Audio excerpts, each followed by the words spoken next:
Welcome back to Manosphere Daily, where we break down the wildest stories in modern relationships.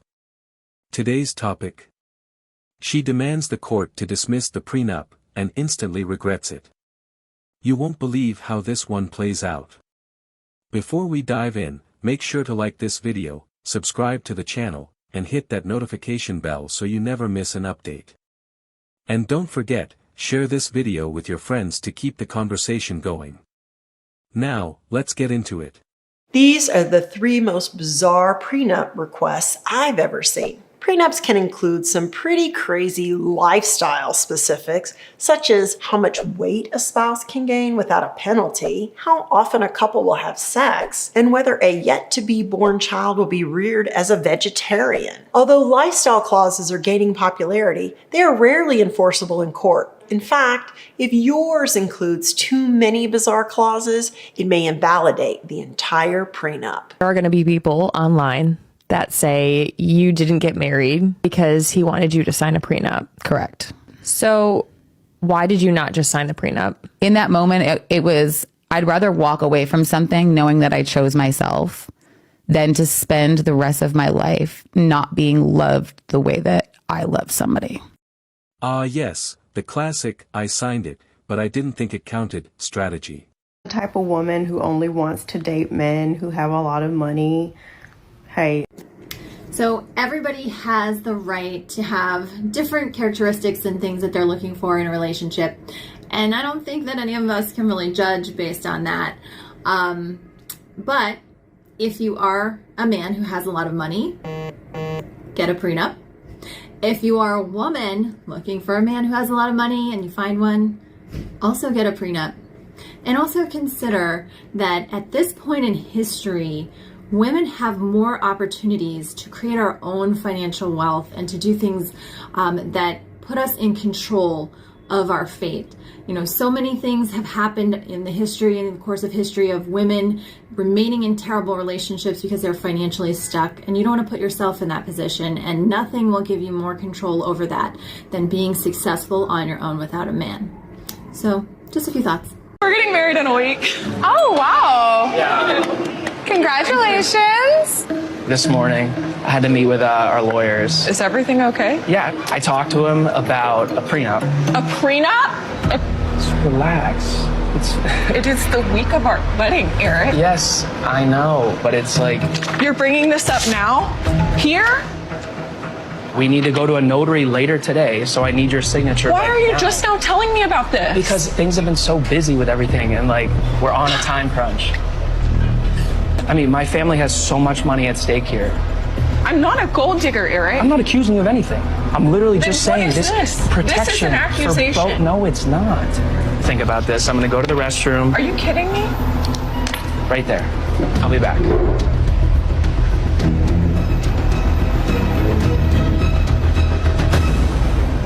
Need a hug? Yeah. Thank you. These women love to act independent until it's time to actually stand on their own. Suddenly, contracts are unfair, choices don't really count, and personal accountability is optional. My fiance wants my 2 houses, but wants me to sign a prenup for her inheritance. Here's what happened. A little background here is that I make around $250K a year. My fiance makes around $65K a year. We've both been divorced. I asked for a prenup protecting my existing assets. 2 rental properties worth around $400K together, my retirement account, my house in which I live, existing savings account, and just sentimental things. I offered to pay for a lawyer for her and make everything earned after the wedding fair game in a divorce split. In my previous divorce, my ex took a lot that I had before we even met each other, and took a lot of things with sentimental value just to hurt me. I floated the idea of a prenup and she was not okay with it. It hurt her feelings and she said I was planning for a divorce if I want a prenup. She had this idea that when we marry, everything becomes ours. Fast forward a couple months. Her grandmother abruptly died. Wasn't expected. Grandmother was quite healthy before, had a heart attack. Apparently, the grandmother left her entire estate to her, worth roughly $800,000. Now the tables have turned, and she wants a prenup protecting these assets from me, which I was fine with, but she doesn't want to sign my prenup in return for. She is not willing to budge on her own prenup like I was, and I'm finding this whole situation very frustrating. So, am I the jerk? You guys are pointing the fingers at each other, and I'm trying to resolve that problem and get to the merits of this thing. My understanding is this wife has been pressured to sign a decree that has no spousal support and no piece of a business, where this husband, after 14 plus years, is currently earning an annual net between $163,489 and $172,595, and she gets no piece of the business and no spousal support, correct? That's what my understanding is. Is that the decree you had her sign? Your Honor, if that's not an ethical problem, I don't know what is. It's always funny how prenups are seen as an attack on love when they benefit the man, but totally reasonable when women want to protect their assets. You still think that getting a prenup has anything to do with the lack of trust in your partner? Maybe you're mistaken, but that's okay because I didn't know this until I went to law school, so now I'm just going to share what I learned with you. And I'm really surprised this is not widespread knowledge because it should be. Getting a prenup actually has everything to do with the lack of trust in your government, and here's why. We can actually compare a prenup to a will in the sense that you either draft your own will or the government will use the one that they already drafted. You feel me? In the same sense, it's not about whether you want a prenup or you don't want a prenup. It's a matter of which prenup do you want? The one that you drafted, that you agree with, that you think is fair, or in the instance of death or divorce, the one that the government already drafted. It's up to you. We transferred the Jeep title to my name 3 weeks before we separated. That's accurate. You had coerced me into signing over, a portion, adding your name to that in exchange for you replacing the money that you had removed from the LLC account that was there to make payments on the Jeep and take care of its maintenance. Did I work the Jeep and I rented it in Turo for the past 3 years? We did that together for a period of time, much less than 3 years. Did you ask me to buy the tires of the Jeep with my money? Absolutely not. That money was in the LLC account that was earned by us for the purposes of maintaining and making payments on the Jeep, and you had removed that money to your personal account. Did you remember that I bought and I replaced the Jeep tires, and that was a cost of $2,000? We did that. That money came from the LLC account. So our LLC. We both were maintaining the cost of the Jeep in one way or other way. No, you had never personally contributed money to that account. However, I had on multiple occasions when you had either removed money from that account and it was not available to make the payments and pay for maintenance, or otherwise. Did I replace and I purchased the tires for the Jeep? Yes or no? Objection asked and answered. Sustained. Where's the Jeep? In Hawaii. It's in Hawaii. Who has possession of it? It's just parked at my friend's house. Okay. And what is the name of your friend? Marco Hernandez. Fernandez. Do you happen to know the address?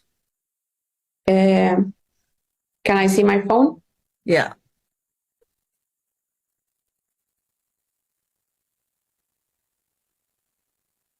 Hold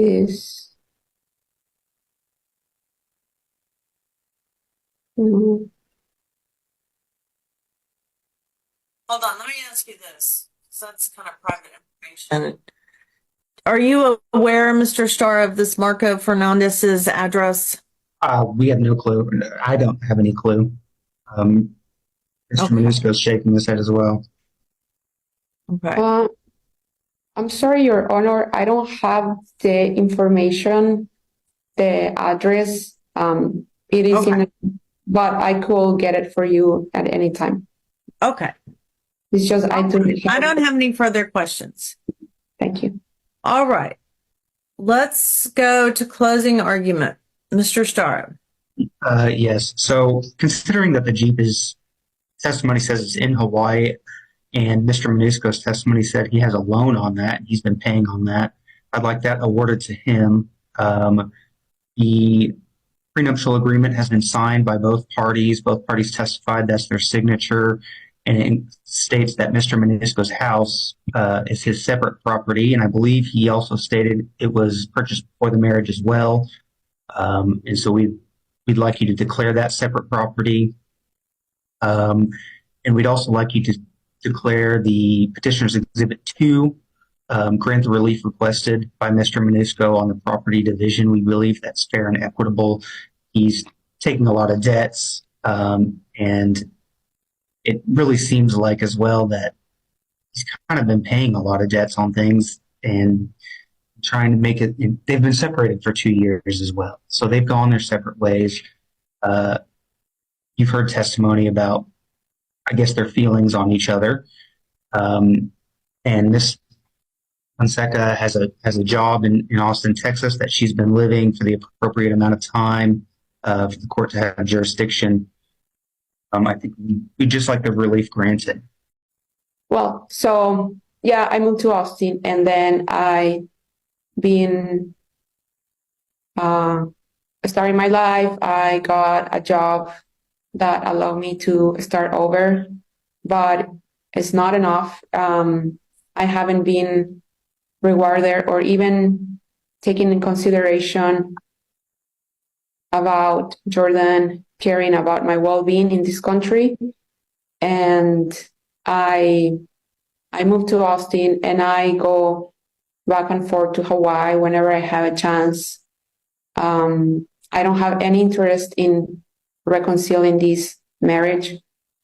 I want just to be fair, and what the law entitled me to have or acquire from this marriage, from all the emotional and physical damage that he caused me, and also all the prejudices by me moving to this country. I'm not a professional.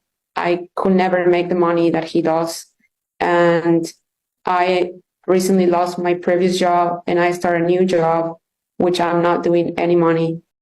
If a guy tried to cancel a contract just because he didn't like the terms anymore, he'd be laughed out of court. But somehow, this is supposed to be different. She thought she had a golden parachute, but it turns out she packed a bag of excuses instead.